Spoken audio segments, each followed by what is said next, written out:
The Central Pacific, longitude 150 degrees east, latitude 7 degrees north. Aboard an antiquated tug, appropriately named Hopeful, a group of divers from the Calypso under the leadership of Jacques Cousteau approach a group of volcanic islands in the heart of Micronesia. Within the islands is their destination, a 40-mile wide natural harbor, once one of the finest anchorages in the world, despoiled now by remnants of war. Truk Lagoon.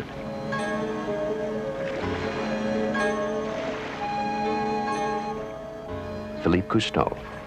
The wrecks grounded in the lagoon bore silent witness to an American bombing mission of World War II, more than 25 years ago. These weather-beaten relics were merely the prologue. There were over 30 Japanese warships lying on the bottom of the lagoon, and our assignment would be to dive and search for them.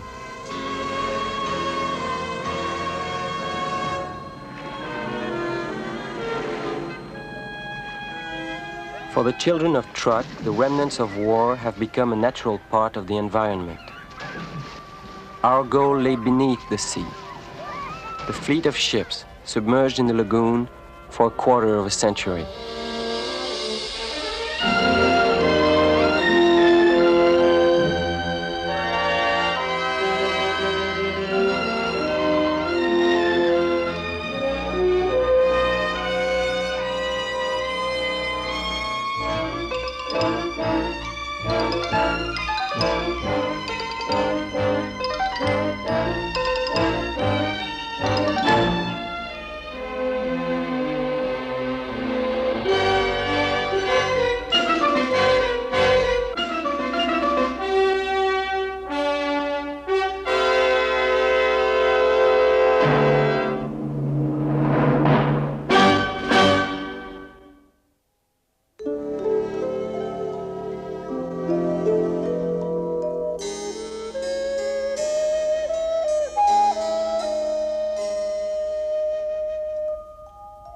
Truk, a tropical atoll on the eastern tip of the Caroline Islands.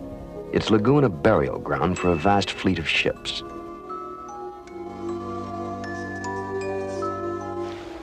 Entering the sheltered bay, Jacques Cousteau and his team from Calypso are confronted by a ghostly display.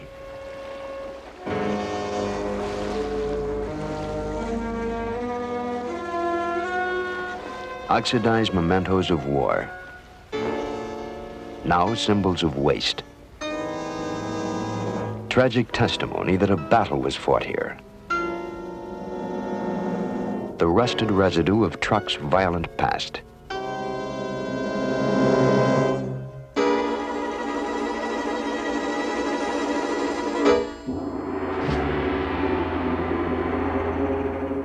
During World War II, Truk was home base for the combined fleet of the Japanese Imperial Navy.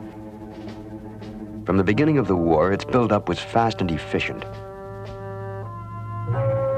Truk was the center of Japan's defense perimeter, not only the main staging area for its fleet, but also an important air base. It was called the Gibraltar of the Pacific, and it was considered the strongest naval base in this part of the world since Pearl Harbor. Most of the fortifications were built for defense against a landing from the sea, but the Allied decision was to neutralize Truk by a concentrated air attack. On the morning of February 16, 1944, the first strike. 70 American fighter planes. Initial objective, the airfields.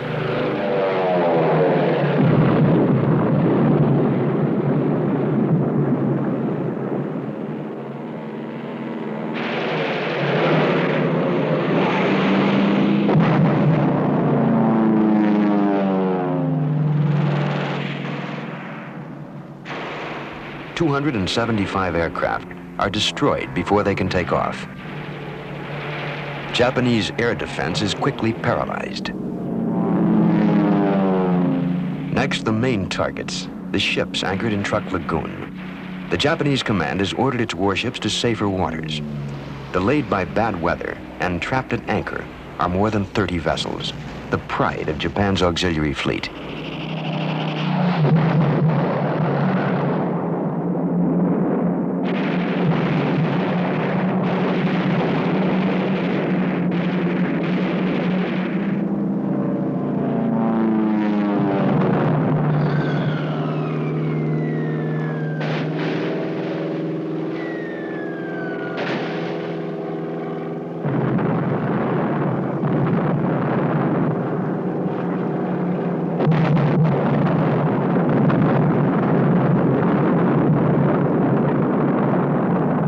In 2 days, the lagoon is transformed from a naval fortress to a ship's graveyard.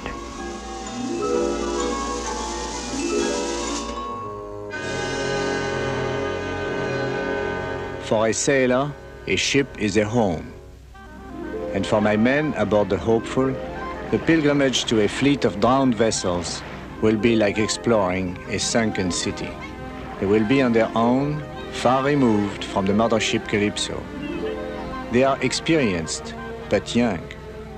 Like the natives who greet them, they have no personal memory of World War II, its battles, or its headlines.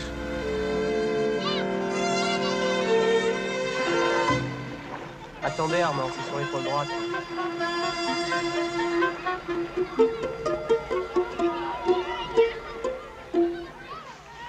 Before leaving the Calypso, Philippe had reviewed every detail of the battle. Now, prior to diving, he and his crew look for what is left of the Japanese fortifications. I felt as though I were on familiar ground because of the research I had done prior to our arrival. I found that I was able to identify every feature of the terrain. It was as if I had been a fighter pilot during the Truk raid, although I was only 3 years old at the time. Éthène, human et le récif extérieur. Tout le long. 40 000. Il est sorti. Ah, enfin de l'air. Our men have a hard time making their way through the thick tropical growth. Elsewhere, jungles have erased remains of entire civilizations. No wonder then that nature here has covered over the instruments of war.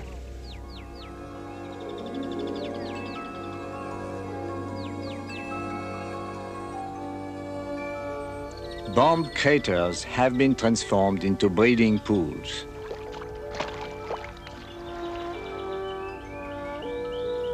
With time, scars from human clashes merely provide homes for creatures such as the amphibious mudskipper.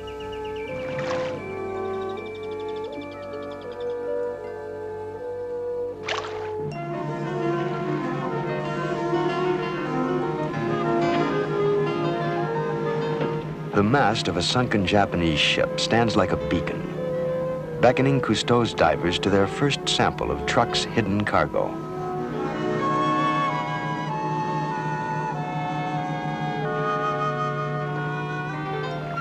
With Captain Sequel, a local sailor, as their guide, the crew has been assured that the anchorage is safe, despite the apparent proximity of the wreck.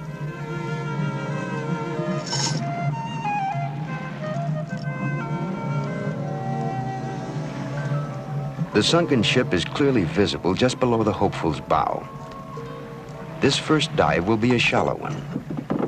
Chief diver Christian Bonacy has decided that he and his co-diver Dominique Soumian will not use aqualungs, but they will wear wet suits to protect them against cuts and bruises from poisonous fire coral, which abounds in these shallow waters. Philippe Cousteau, who will film all the underwater action during the Truk expedition, checks out his camera with maintenance engineer Armand Davso. Christian and Dominique take with them their shark billies, a routine precaution in tropical waters.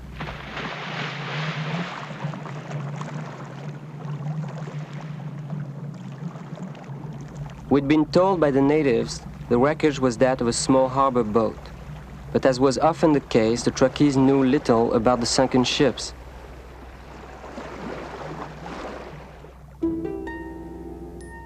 Instead of a small boat, what we found was an armed cargo ship of substantial size.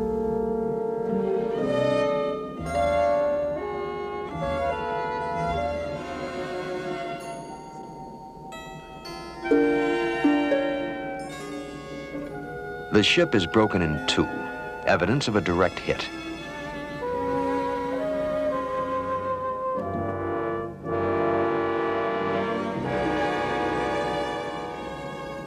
Christian and Dominique dive for 90 seconds at a time. They enjoy freedom from mechanical lungs as they make a rapid inspection of the sunken vessel's hull.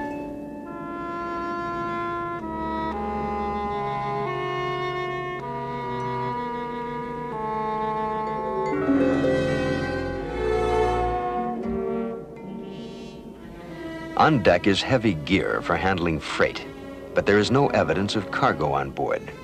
This ship must have unloaded and been preparing to return to Japan when it was struck.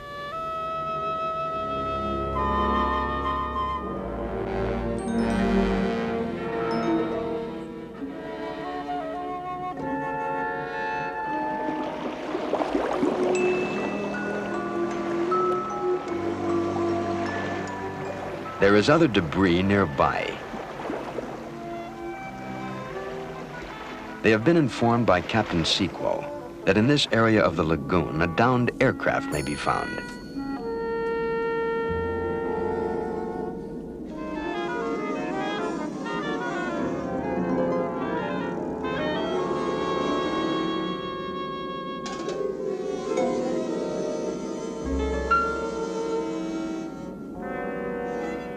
It is a Japanese dive bomber of the class known to the Americans as Judies, a plane which operated both from carriers and shore bases.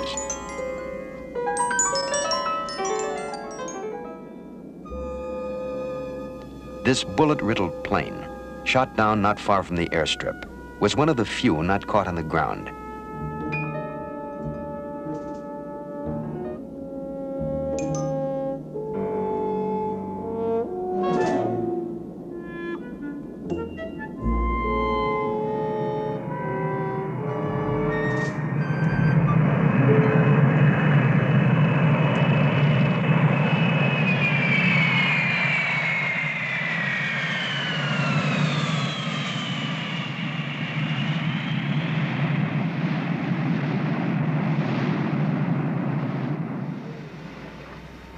Upon landing from Monaco, I read enthusiasm in the eyes of this young man.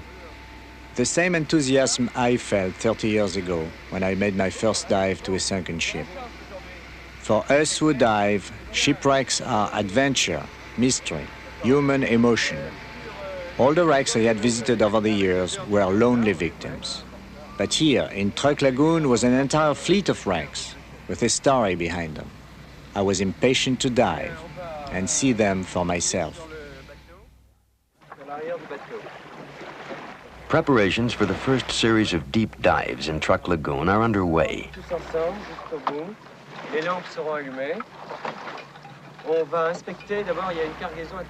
The Hopeful has anchored close to a half-dozen sunken Japanese ships. Maximum estimated depth in this area, 130 feet. Captain Cousteau has called for a full-scale diving operation, utilizing all the men and equipment at their disposal. Careful exploration of wrecks may well uncover previously unknown details of the historic Truk raid. As I prepare to dive, the consequences of the Truk raid monopolize my thoughts. I feel that the history of man is closely related to natural history. In all his deeds, man is responsible to nature, and acts of war have consequences on nature. Now I will observe the effects on this lagoon of the largest concentration of sunken warships there has ever been.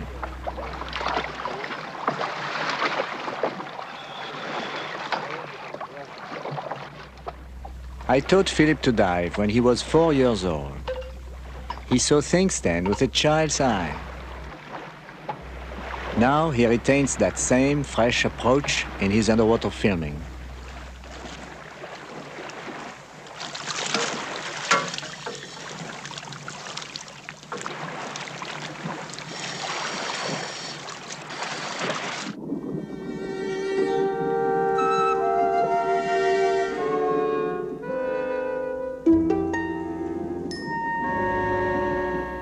To film shipwrecks, we need electrical cables for the lights.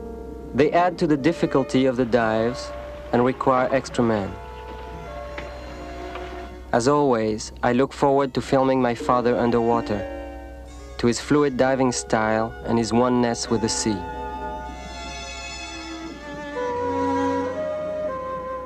Moving over the starboard flank of a capsized ship, I search for a nameplate.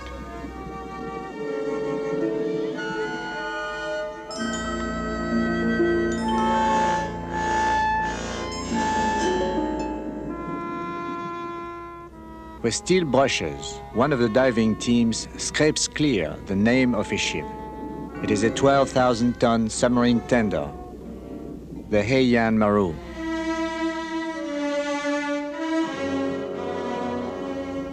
In 2 months' time, we will explore the wreckages of 8 armed vessels, 3 tankers, and 19 merchant Marus, 3/4 of the sunken fleet.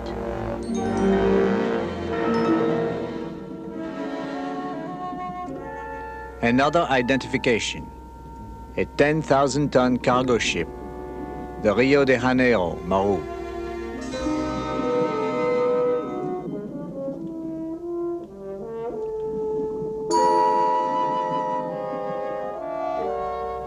I am struck by a contrast. In the dry world above, fragmented structures loom in rusted ugliness.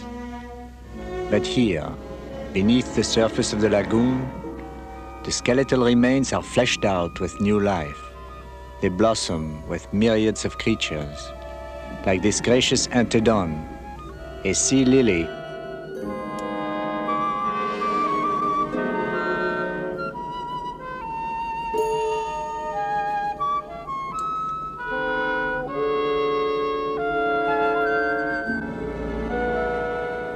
Cousteau and the Calypso's divers will make 480 dives to explore 30 ships in Truk Lagoon. And with each dive, there are new discoveries. In tropical waters, swarms of tiny fish and coral gardens provide live shrouds for dead ships. A once deadly cannon rests now, adorned.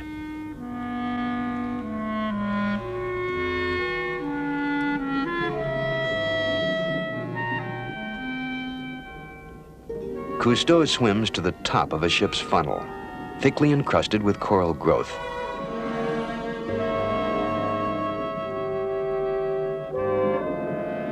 It offers a good vantage point from which he can survey the hulk below. The funnel's interior is like an underwater cave. In other waters, it would provide a coral-insulated home for large marine creatures. But here in the lagoon, the house has no tenants. Never before have I seen shipwrecks void of large fish. Where are the groupers, the moray eels, the lobsters? If there were such fish in the lagoon, these vessels would be their logical habitat. Cousteau keeps moving with an extreme economy of gesture, anxious to take maximum advantage of his single tankful of air. On the deck of a sunken cargo ship, a piece of land artillery, with its rubber tires showing little sign of decay.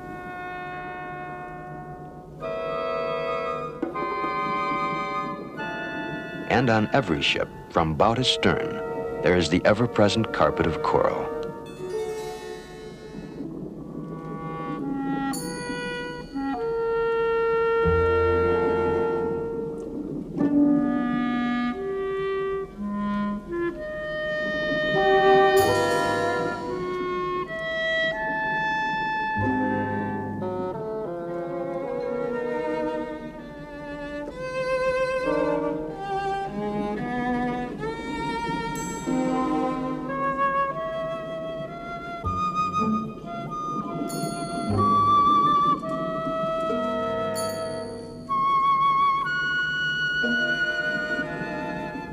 Coral does not grow on mud or sand.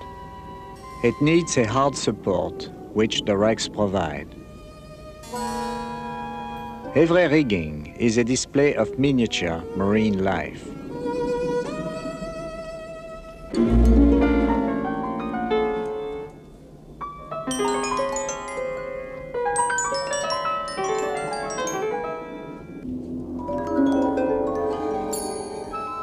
Although larger fish are absent, hives of tiny, multi-hued fish move in and out of the stone floors, the sponges, the shells. I am spellbound by this riot of blinding beauty.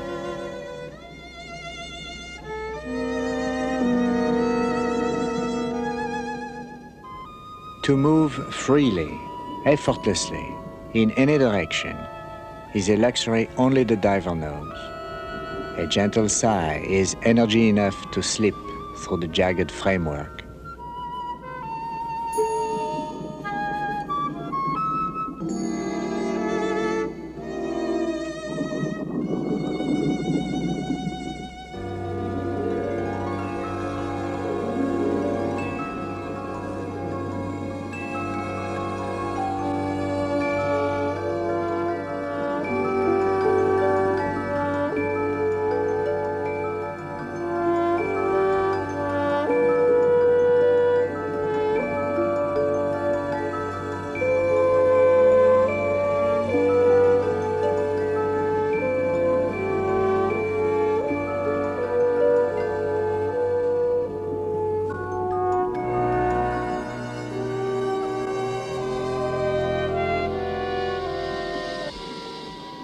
Further exploration suddenly yields an unexpected find in the northwest anchorage of the lagoon.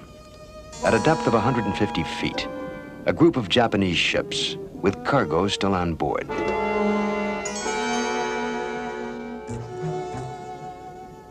At such depths, divers may experience flights of fantasy. Perception is distorted, danger magnified.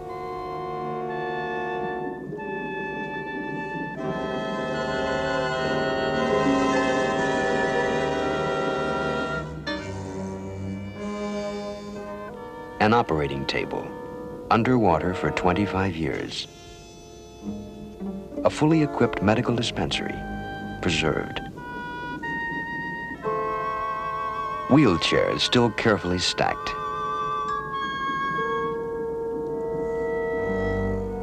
A gas mask, intact.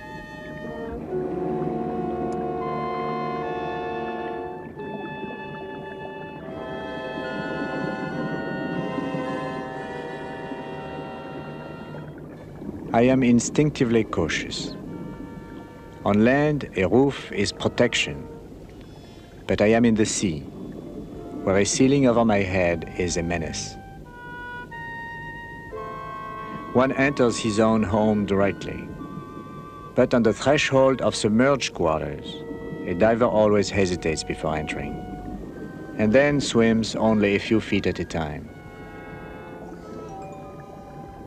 An officer's quarters, empty, except for a chest. A wooden chest.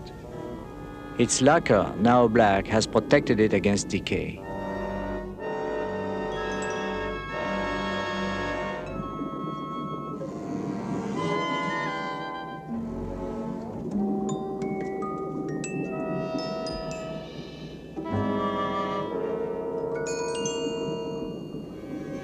There is no sunken treasure here. Merely a handful of penny coins, worthless now. Symbolic, perhaps, of the true benefit mankind might expect from war.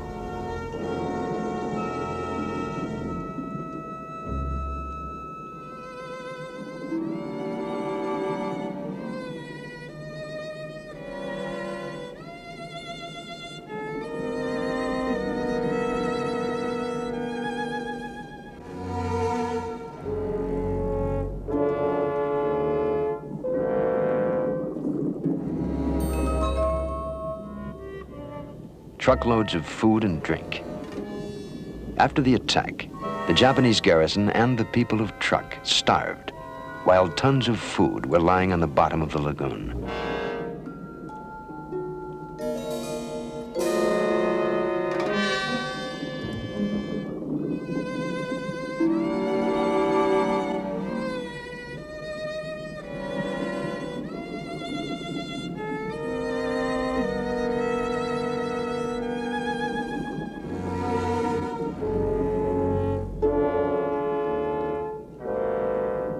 The officer's mess is barren, What remains here is buried in a thick layer of mud.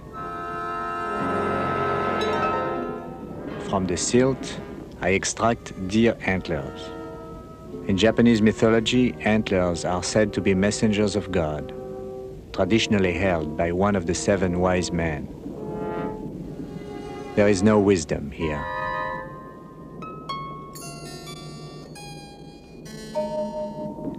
In a ship's galley, steel walls were torn apart, but fragile dishes have somehow survived the explosions which rocked this vessel.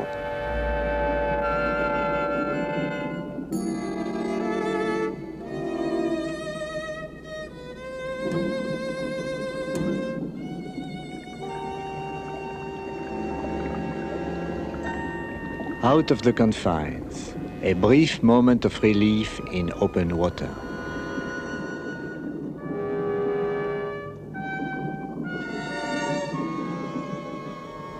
Instinctively, I check the door to make sure it won't close behind us.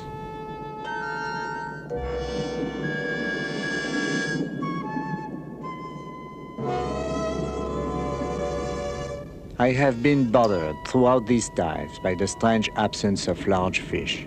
Now I begin to suspect why. These are explosives, and explosions kill fish. I would soon learn that the wartime stockpiles of ammunition on the islands had been pilfered.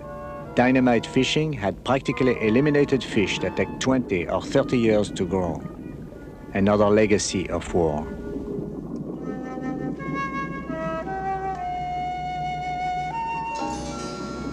A passageway invites me to an underwater promenade. My thoughts are with the man who once walked this deck and leaned against this railing. Like all sailors on the high seas, they must have felt close to nature and at her mercy, as I feel. They are no longer alive to tell their story. I feel now compelled to investigate further their fate. We would dive in the lagoon, deeper than we had dared before.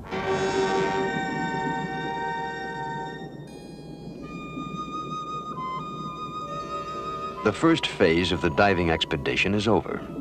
Nearly all the sunken ships and various anchorages of Truk Lagoon have been visited and thoroughly inspected. The explorations so far have supported the theory that Truk was poorly prepared to resist attack. The Gibraltar of the Pacific was a myth. Now, with artifacts for study, Cousteau and the divers make their ascent.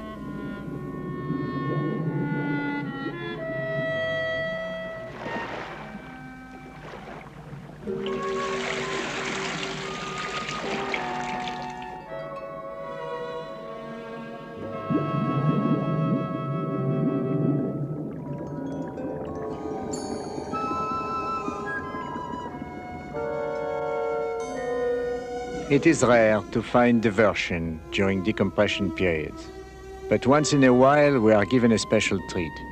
Jellyfish come to visit. Among the most primitive creatures of the sea, they are also among the most graceful.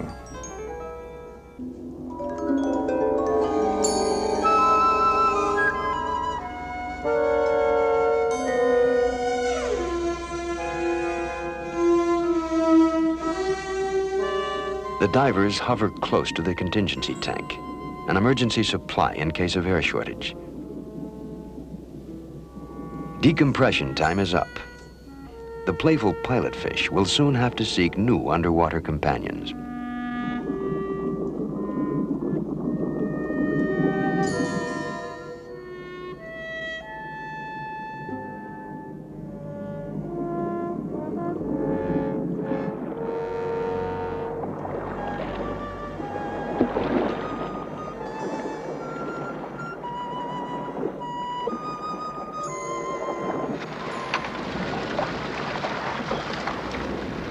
The hopeful is small. It is not very glamorous, but it is floating and it is alive.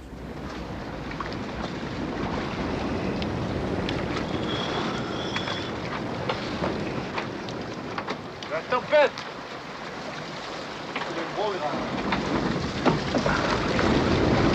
La pluie, hein? C'est la tempête! La tempête. Eh bien. The divers will now compare their impressions. It has become clear that the two-day tragedy of Truk has had far-reaching consequences. The undersea environment is still damaged, and it may take several generations before the lagoon recovers, if ever. Yet for the men, there is the exhilaration of meaningful dives.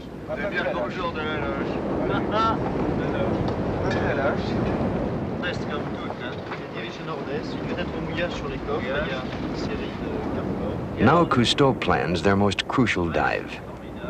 A dive which will involve a detailed and thorough search for a lost ship.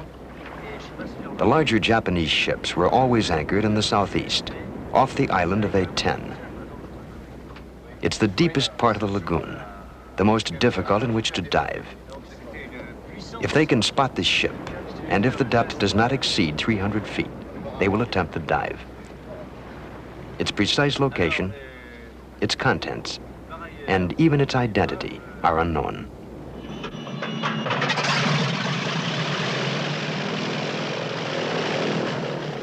An aerial survey is undertaken to evaluate diving conditions off A10 anchorage. The crew will also look for oil slicks and other visual clues which might expose the position of the target vessel.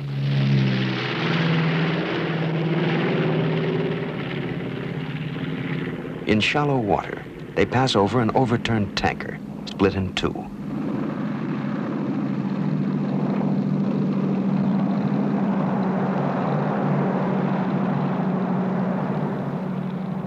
The southeastern anchorage is void of any evidence of the wreckage, said to be at its bottom.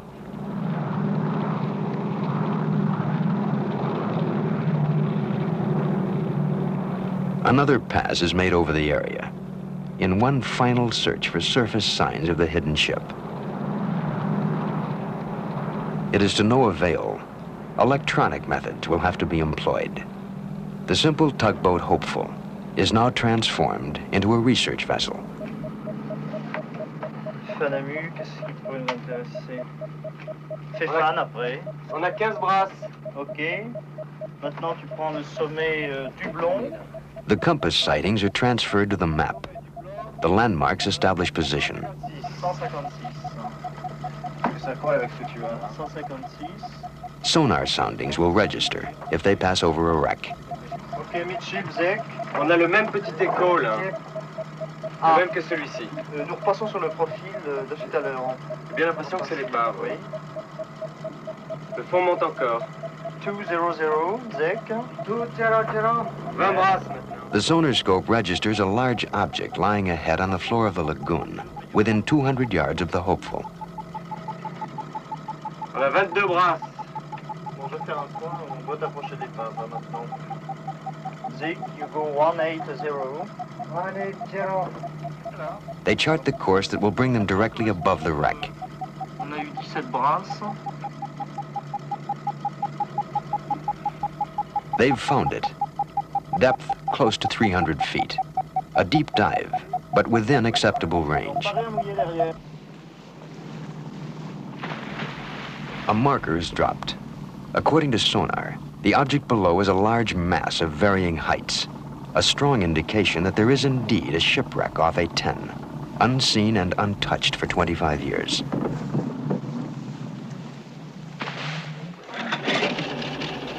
Now air is pumped into the larger deep dive tanks.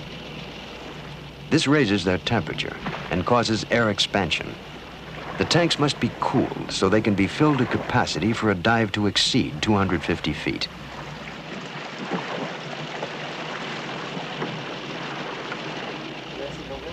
Even on board the Calypso, a dive like this would present problems. On board the Hopeful, without an emergency decompression chamber, our technical facilities are barely adequate. But at least we have our latest regulators, which will allow easier breathing at great depth. And the larger high-pressure tanks will increase the depth range of the dive. Tiens, fais un petit essai.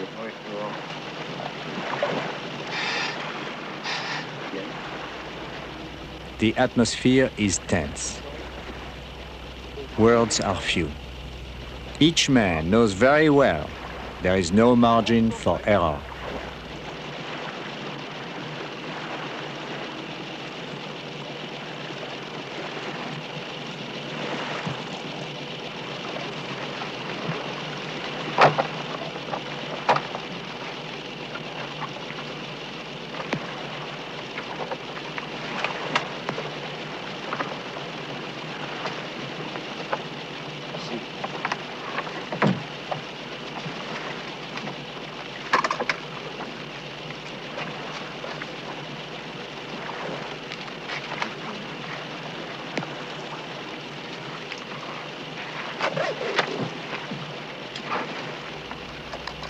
Our men wear a depth gauge on one wrist and a watch on the other. Two vital references for the deep divers. Ça nous fait une plongée.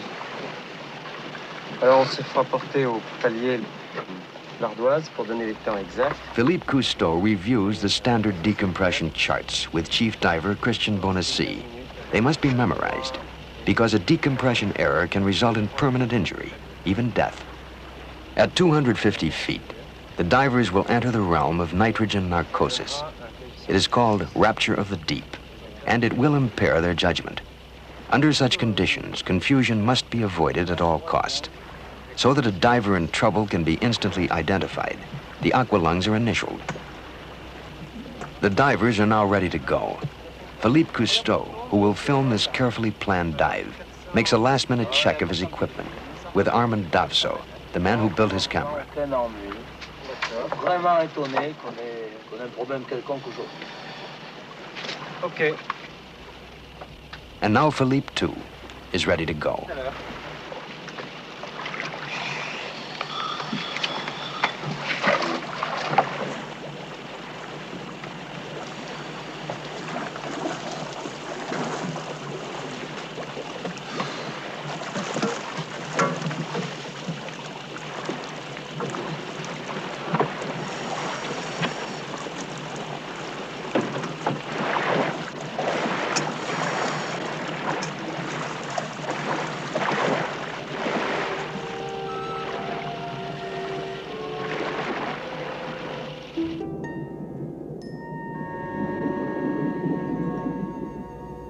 "3,000 years before Christ, Gilgamesh, the king and hero of Sumer, dove beneath the sea in search of an herb that gave eternal life.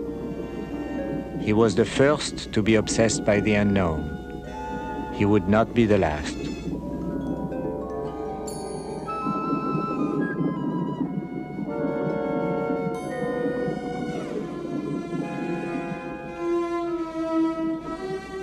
Down into a world where the mind blurs, where the air is thick and hard to breathe.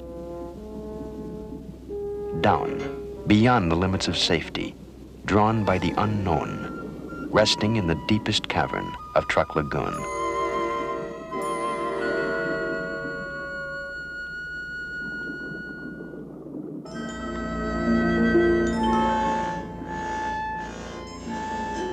Depth 215 feet. The Cousteau divers continue their descent toward a lost ship in the deepest waters of Truk Lagoon. As they go deeper, light diminishes. The water is hazy and visibility is poor. They swim down toward the yet unseen object. Suddenly, the ship.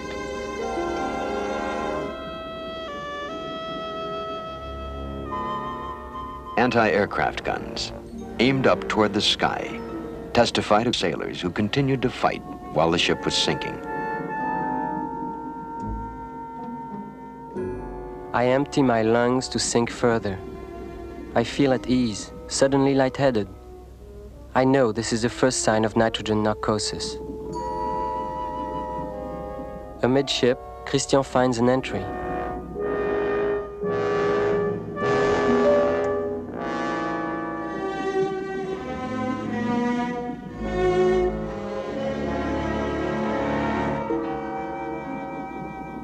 Piles of entangled metal beds, sleeping quarters for sailors.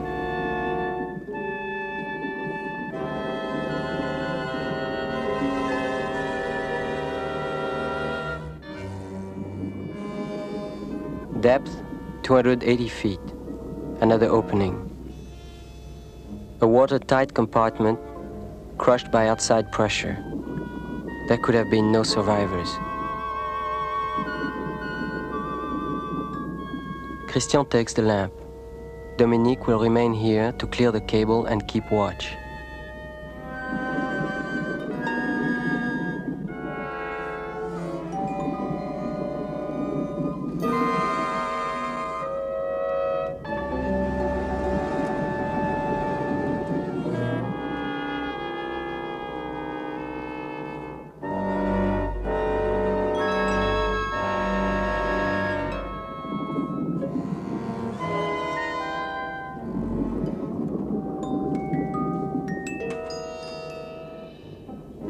Out of the deep, soft silt, a sailor's hat.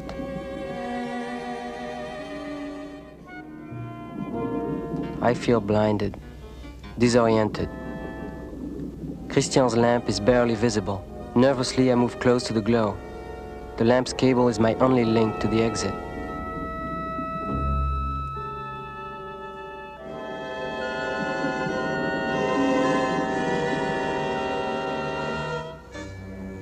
From a crack in the rusted ceiling, a shoe. Only the soul has resisted rot.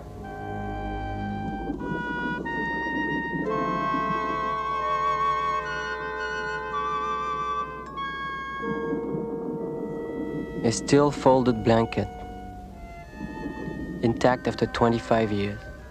It's impossible.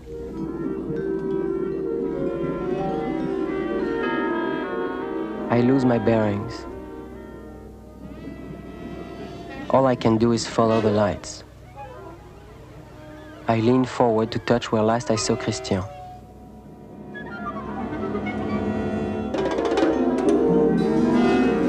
I keep the camera rolling. And suddenly, a vision of hell.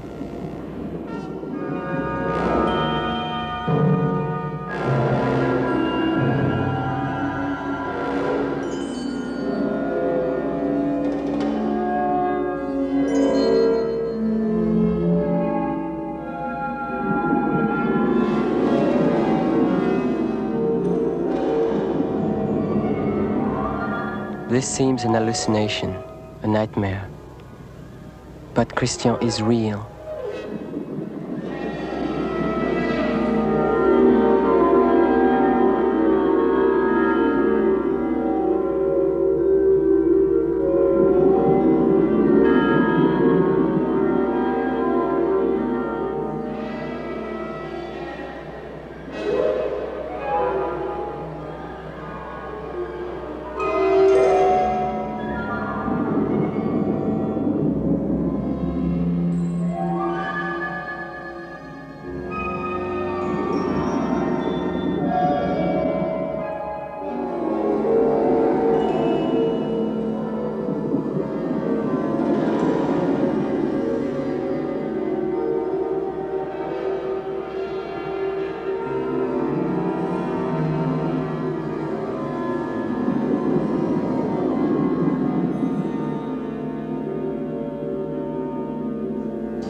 I struggle for control.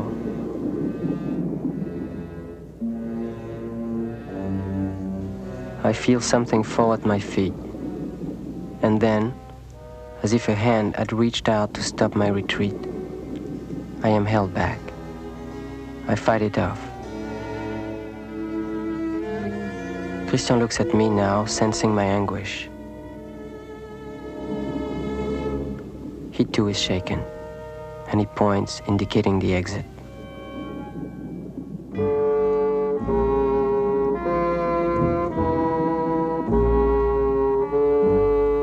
To emerge from the ship's entrails is to be born again. As we swim up toward the hopeful, I feel I am stealing away with my most precious treasure, life. Only the lack of oxygen could have prevented human remains from disintegration after 25 years in the sea. Truk Lagoon presents a mysterious blending of life and death. On the one hand, nature absorbs the artifacts of war, and on the other, she has strangely preserved them. Only centuries from now will every trace of man's folly vanish from the bottom of Truk Lagoon.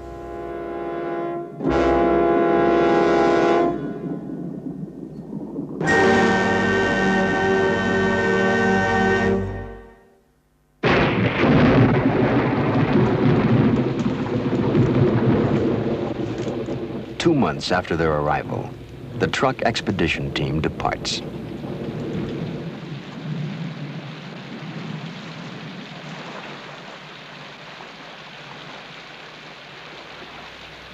They had come in the spirit of adventure. Now, as they leave on their last voyage in the lagoon, they carry with them the rueful memory of what they have found.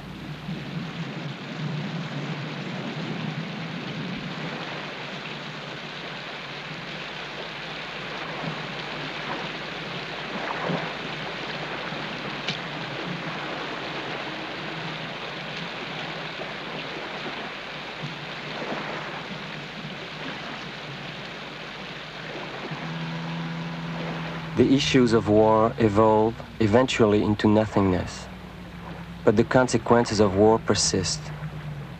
The waste of human lives, of precious goods, and the waste of nature itself. Truk Lagoon, damaged for generations to come. For the dead, it is over. It is for the living to carry the burden.